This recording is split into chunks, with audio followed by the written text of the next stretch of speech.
Halo, Assalamualaikum warahmatullahi wabarakatuh. Di sini kita akan menyampaikan materi dengan judul Tantangan Perusahaan. Materi ini kita sampaikan guna memenuhi tugas mata kuliah Supply Chain Management. Semoga menikmati. Kami dari kelompok 8 yang beranggotakan 1. Cantika Cahaya Nuruja dengan NIM V1220017. Yang kedua, Iva Sulistyawati dengan NIM V1220038. Yang ketiga, ada Salma Devi Ayu Santika di V1220076.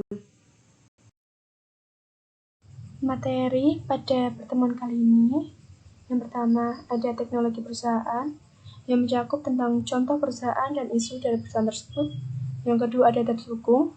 Data dukung itu menyatakan bahwa isu tersebut valid atau tidak, serta ada solusinya. Kemudian yang ketiga ada resiko dan ketahanan, yang mencakup mengenai resiko yang dihadapi perusahaan dan ketahanan perusahaan. Yang keempat ada sustainability, yaitu keberlanjutan dari perusahaan terkait setelah mendapatkan isu. Baik, langsung saja kita masuk ke materi yang pertama, yaitu teknologi perusahaan. PT Carrefour Indonesia. PT Carrefour Indonesia merupakan perusahaan retail besar atau hypermart berdiri sejak tahun 1996. Sebuah toko besar yang menggabungkan supermarket dan toko serba ada. Perusahaan ini juga memiliki usaha minimarket yang diberi nama Alfamart. Perusahaan ini beroperasi sebagai anak perusahaan dari Carrefour SA yang berpusat di Billancourt, Prancis. PT Carrefour Indonesia dikelola oleh Khairul Tanjung Corporation. Isu perusahaan PT Carrefour Indonesia.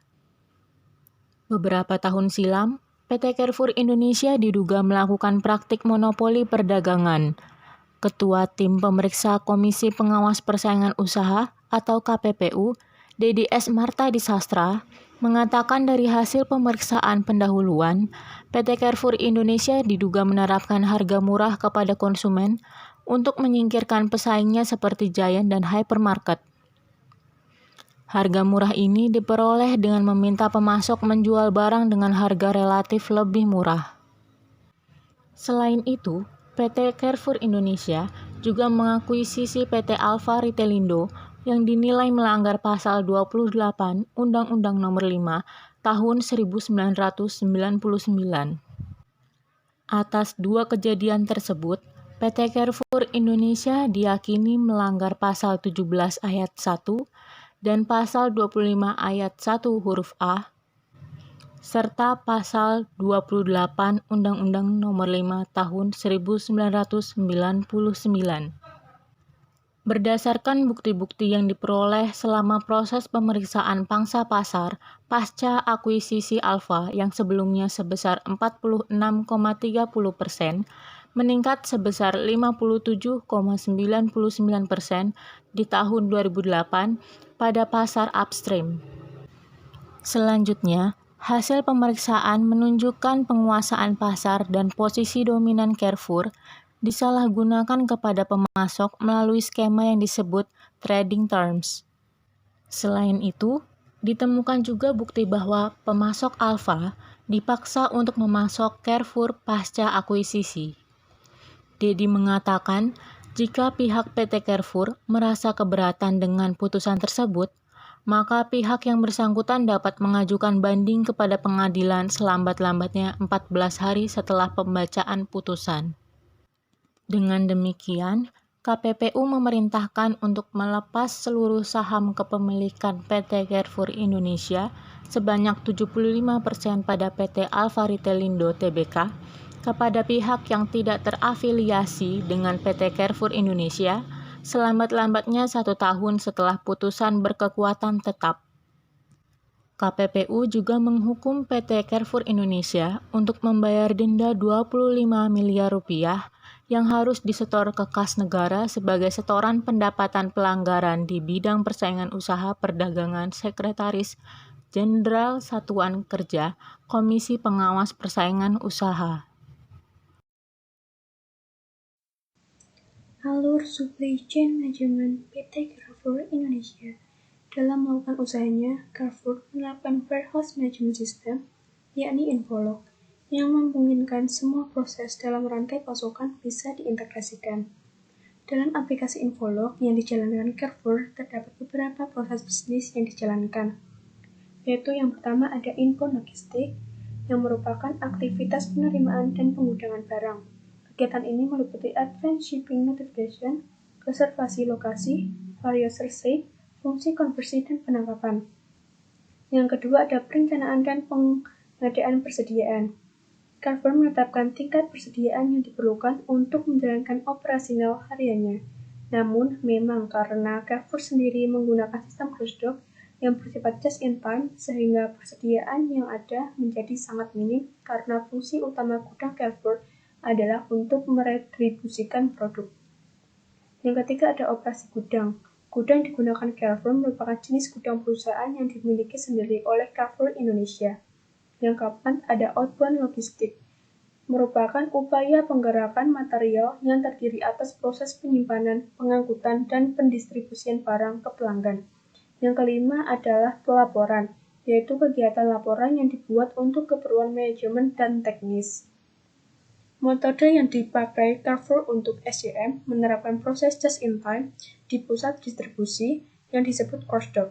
Tujuannya untuk mengefisienkan proses sehingga tidak diperlukan adanya stok di pusat distribusi. Dengan adanya closed dock, maka peran distribution center semakin berjalan dengan baik. Kita masuk ke materi yang kedua, yaitu tentang data dukung, yang melampirkan data-data yang menyatakan isu tersebut valid atau tidak. Berikut adalah data dukung mengenai pasal yang menjadi masalah PT Carrefour Indonesia menurut Undang-Undang Republik Indonesia Nomor 5 Tahun 1999 tentang larangan praktek monopoli dan persaingan usaha tidak sehat. 1. Pasal 17 ayat 1 yang berbunyi, pelaku usaha dilarang melakukan penguasaan atas produksi dan atau pemasaran barang dan atau jasa yang dapat mengakibatkan terjadinya praktek monopoli dan atau persaingan usaha tidak sehat. 2.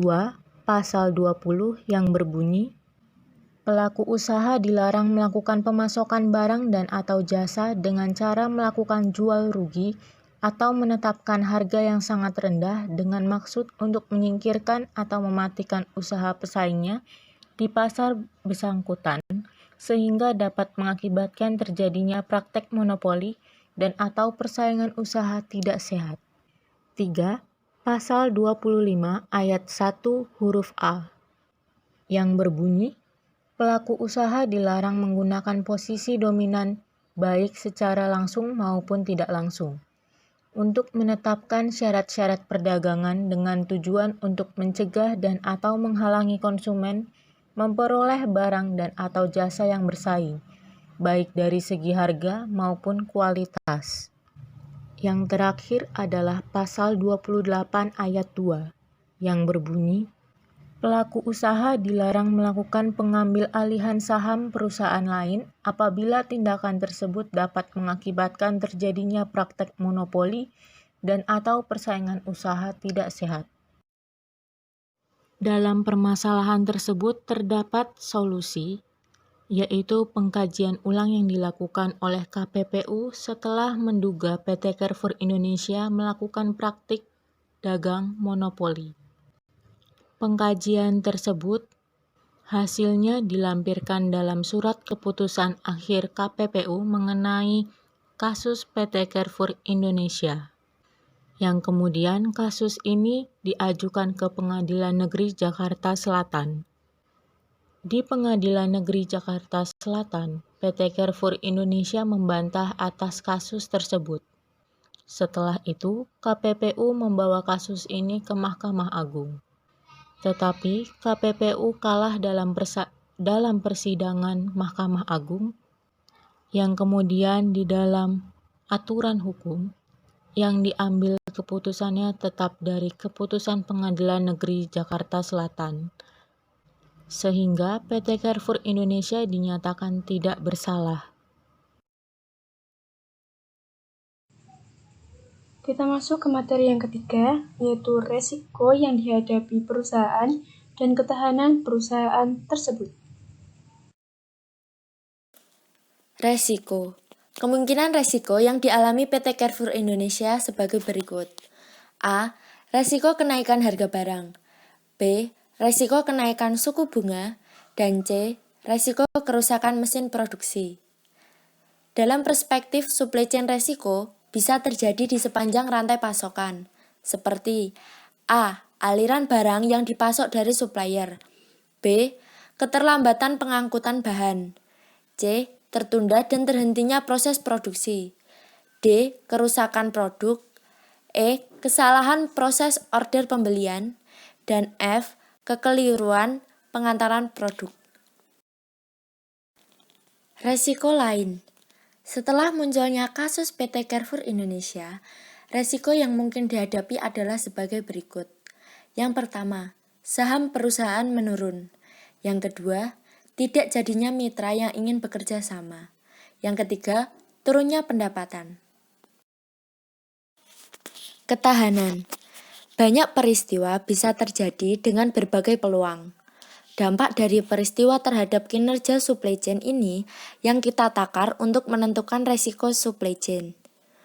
Manajemen rantai pasokan atau supply chain management mengelola aliran barang atau material dari hulu upstream ke hilir downstream. Aliran material dari pemasok ke pelanggan. PT Carrefour Indonesia juga tidak begitu banyak mengalami penurunan karena pasar mereka adalah masyarakat menengah ke bawah yang otomatis masyarakat masih sangat membutuhkan hadirnya perusahaan tersebut. Untuk materi yang terakhir mengenai sustainability, yaitu tentang keberlanjutan dari perusahaan terkait setelah mendapatkan isu.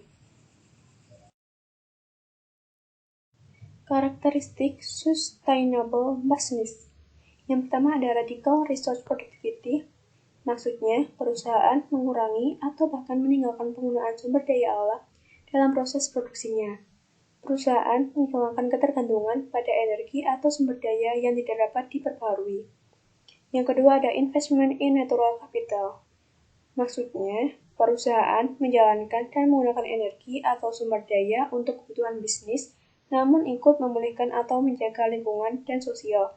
Kemudian ada ecological redesign, yaitu perusahaan menggunakan sistem closed loop production, yaitu dengan mendaur ulang limbah hasil produksi menjadi sumber daya yang dapat digunakan lagi untuk kegiatan produksi.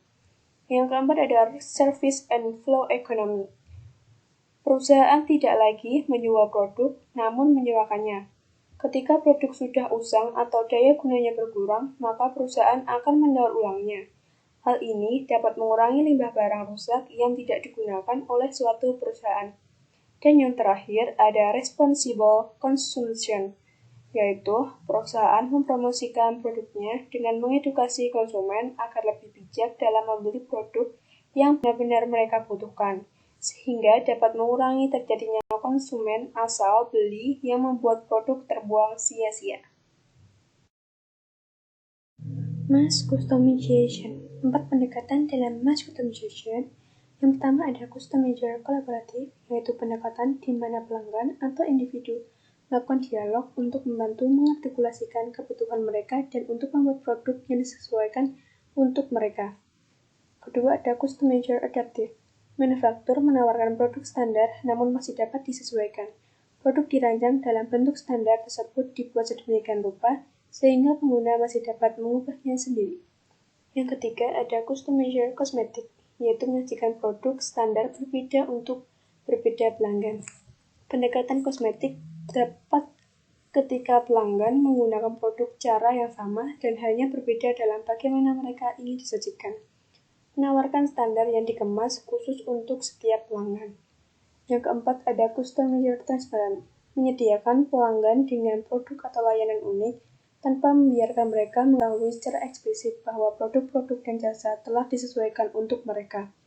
Pendekatan transparan untuk kustomisasi tepat ketika kebutuhan spesifik pelanggan dapat diprediksi dengan mudah atau dapat disimpulkan dan terutama ketika pelanggan menyatakan keperluan mereka berulang kali.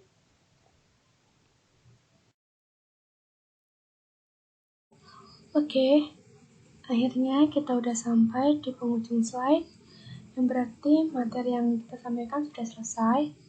Terima kasih buat kalian yang sudah menonton sampai selesai. Dan jika kalian ada pertanyaan atau kritik maupun saran, bisa disampaikan melalui kolom komentar. Terima kasih buat kalian yang sudah menyaksikan sampai akhir. Thank you semuanya. Wassalamualaikum warahmatullahi wabarakatuh. Jangan lupa subscribe, like, dan share ya. Thank you.